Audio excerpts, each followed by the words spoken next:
house. First of all, congratulations. That is a great, amazing step, but I know it can also be overwhelming. So if you are struggling with what upgrades to get and what you think maybe you can pass on and maybe try to do yourself, then this video should bring you some value. We really struggled with some of the decisions, and here we are 8 months later, and I'm going to break it down, what we upgraded on with the builder, what we passed on and why, and then the different things that we decided to try to do ourselves or are planning to still do ourselves. I also have another video that I give tips on what I did to prepare for my 2-hour design meeting. So I'll link that down below, and if you are ready to see what we upgraded and what we didn't, just keep watching. Now, really quickly, just to preface, our builder was Milestone here in Texas. They are not a fully customizable builder, but you can still pick a lot of things. Okay, so let's get started with the backyard. The covered extended patio, we did it and absolutely no regrets. We actually want more concrete, so that was worth it. I'm actually looking down my list of all the things we got, so don't mind me if you see me looking down. I'm just looking at my notes so that I don't forget anything. Okay, so the garage. The pre-plumbing for the water softener, we definitely got. We live in the Austin area where the water is hard water, and it can really ruin all your brand new appliances that you're gonna probably get. So definitely no regrets with that one. Our water softener is actually with Austin Water Co., I believe.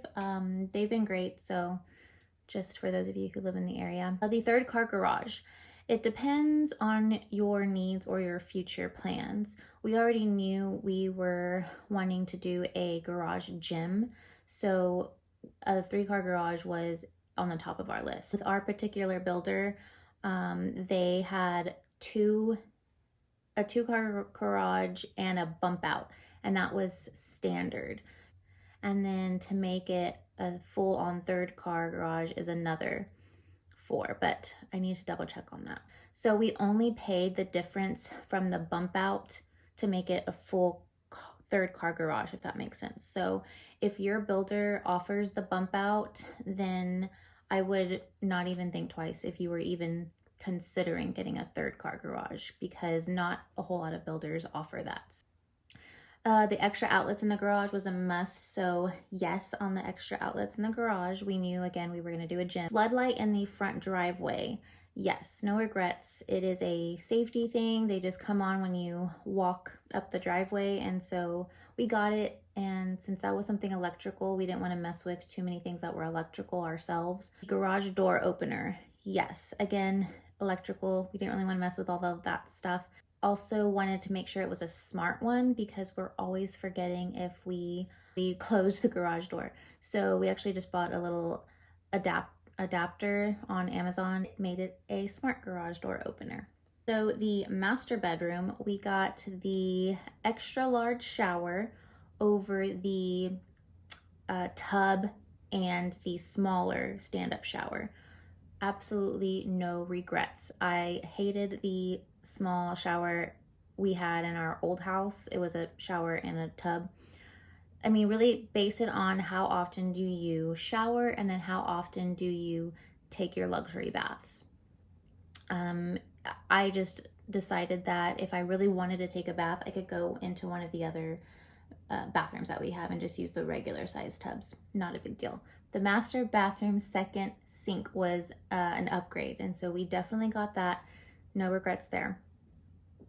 And if you're living alone, hey, that can also be a sink for you and a sink for your BFF. So outlets in the master bedroom, again, yes. If you want to have as many options as possible, if you want to rearrange your room, and I just don't think you can go wrong with extra outlets. Moving on to the laundry room.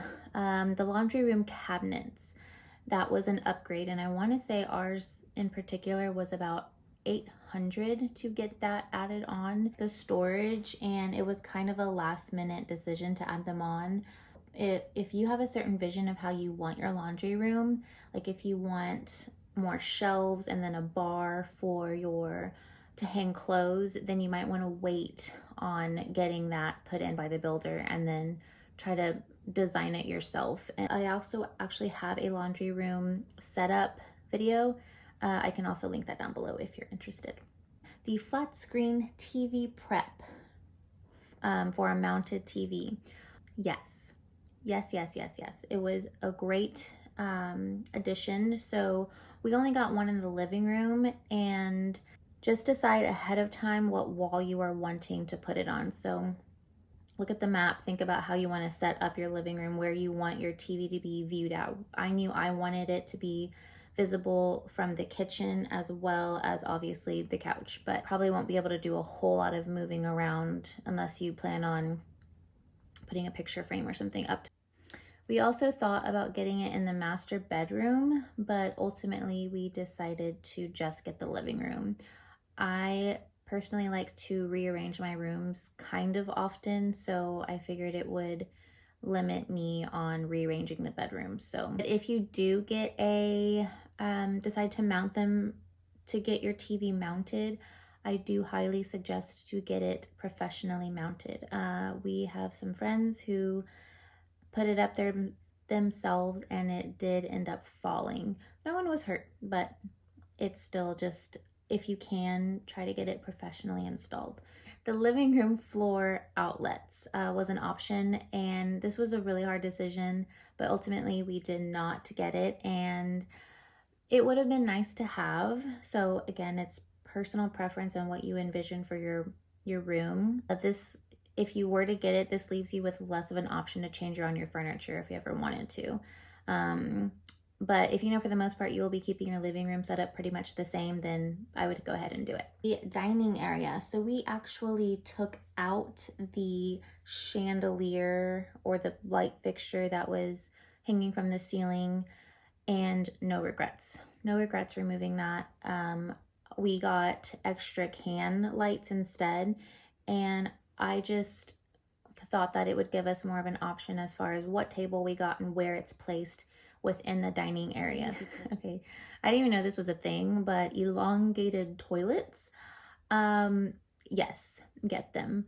I was debating this, and after some research, it's just worth it in the end to get the bigger ones. However, toilets are, from what I hear, pretty easy to do yourself as far as changing them out. So, okay, the kitchen. So I was kind of picky about the kitchen. The kitchen in my house currently is still not the kitchen that I wanted as far as layout, but I still love it. So we did upgrade to taller cabinets. It makes the space look bigger, and in addition to that, it actually gives you more storage. So we got taller cabinets, no regrets there. And here we actually lowered this. It was supposed to be a bar, and then we lowered it to counter height to open up the space, and I love it. We got pull-out drawers in our lower cabinets. Yes, yes, yes, do this, do this, do this. It was a great addition. I keep my pots, pans, and lids in 2 cabinets, and then it just pulls out. And then in the third one, I have a Tupperware, and that's been a game changer. The wastebasket drawers, yes, no regrets there. We love it. It's just a drawer with two trash cans. The front one we use for trash, and the back one we use for recycling. The farmhouse sink, we went ahead and upgraded to a farmhouse sink. I love it. I loved the look of it, and then it's also just, it's large, so you can wash a large pan and not have to worry about anything. And then it also looks like it'll be good for maybe baby baths or something. Blinds. So some builders don't include blinds. If yours doesn't, I would go ahead and probably just get them, because putting up a bunch of different blinds sounds like a big pain. Splash. We upgraded to subway tile. I wasn't too picky on this. I think regular tile can look nice, but my husband really wanted the subway tile, so we went ahead and got it. My old house had normal tile on the back wall for the backsplash, and I think it looked great. So again, this is personal preference. We did upgrade our master bathroom tile to be a pattern. I think it's diagonal, and I really do like that. It wasn't an upgrade to do that, but since our shower has clear glass doors, you can see inside the shower. So I don't know. I just think it looks really nice. The other bathrooms in the house, we just got the regular tile in there, and we didn't do any patterns or diagonal or anything with that, and it's been fine. And those are also the showers with the curtains. So the carpet, we upgraded to the thickest padding possible. That was one of the biggest tips we got from other friends of ours who were building houses. Also, we got it's like an extra layer for water protection, so like if you spill something, it doesn't soak right in. The main house tile, we upgraded to the 1/3 offset, and this makes a huge difference just aesthetic wise. I would go ahead and try to do that, and I can insert a clip and show you what it looks like, but no regrets there. Security system, we got pre-wired. I feel like you can't go wrong with that. Again, that's just more electric stuff you don't want to have to really deal with later on. Outlets on the back patio, yes, do it. Full glass patio door. This was standard in our house, and again, this one is definitely personal preference. I like a lot of natural light to come in as much as possible, so this does have a blind on it, so I can pull it up or down. It was also kind of a hard decision at the same time because we also potentially wanted to get a doggy door put in, and you can't really do that with a full glass door. So just think about what you're wanting and your functionality needs. So now these are the things we did not get but are usually an option, and I will explain to you why we didn't get them and what we're planning on doing ourselves. So the upgraded bedroom doors. We did not upgrade our bedroom doors. They're usually like a really pretty pattern on the doors. The plain doors look just fine in my opinion, and I have no regrets with that one. The garage door smart opener, like I mentioned earlier, we wanted to have accessibility from our phones to check our garage door and open and close it. So we just got an adapter that hooks onto the door and then a sensor that hooks onto the wall, and it was like $15 on an Amazon Cyber Monday sale. The upgraded hardware, like for your sinks and your faucets and things like that, we decided to not get these upgrades through the builder because it looked like it would be cheaper and fairly easy to do ourselves. So that's still in the plan to get updated fixtures, and we did already actually change our shower head, and that one was super easy to do. Tankless water heater was an option, and this one was kind of a hard choice, but we decided to ultimately just go with the regular water heater. I would do some research if you are looking into that. There are some benefits to it, but it was kind of a high price tag for the tankless water heater. The different sized bathroom sinks, we didn't bother with this either. We just got the regular size. It just didn't seem that important. Crown molding. I love crown molding. I think it's so pretty. But I didn't have any true desire for the crown molding. I just chose to spend that money on a different upgrade. But it does look beautiful. So, and crown molding, I feel like is something you can probably add on later on. Ceiling fans. We did not get these added on because it would have been quite a lot. The wiring's already there because you have light fixtures that the house should come with. So we just hired a friend who is super handy, and then we went into Lowe's and bought the fans we wanted and had them put in. So no regrets not getting those. The front door upgrade. Personally, I again love as much natural light that can come in as possible. So I knew I wanted to eventually get a storm door. A storm door is basically just a big glass door that goes on the outside of your normal front door. So they have a lot of pretty doors that you can choose from as far as upgrades, but I already knew I wanted a storm door, which they didn't have, so I am planning on adding that in. Our builder didn't offer the Ring doorbell or the keypad lock, I don't think, but again, this was something that we did some research on, and it looks and was pretty easy to install ourselves. That was also one of the first things that was on my we need to get right away list. So I started a note on my phone with things I wanted to start getting for the house, and I waited until things went on sale. So I waited for Black Friday and Cyber Monday. So I had on my list, I had the keypad lock, the smart garage door opener, a new TV, king bed sheets because we were getting a brand new bed as well, and then curtain rods.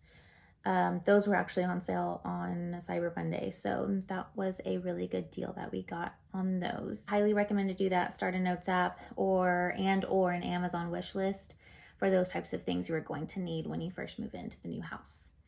And the last thing we decided to do ourselves was put in extra insulation in our garage. We knew, again, we were going to do a home gym, so we wanted to have the option for it to stay cool or warm in the appropriate months. And so we just bought some insulation from Lowe's and talked to our contractor and asked if it was okay if we just came in one day and put it in between the boards, and then they covered it up. So talk to your contractor or your builder. It should be fine. However, just keep in mind that if you choose to walk away from the house, a lot of builders will not give you refunds for those upgrades that you've added in yourself. If you want to know more about how I planned for the design upgrade meeting, click on the video in my end card. Let me know down in the comments what you were thinking as an absolute yes that you are going to upgrade. And thanks for sticking through this long video. I'm sorry it was probably really long, but I just wanted to be thorough and wanted to let you know why I got things and why we didn't get some things. So I hope this was helpful. Please give it a thumbs up, and I will see you in my next one. Bye.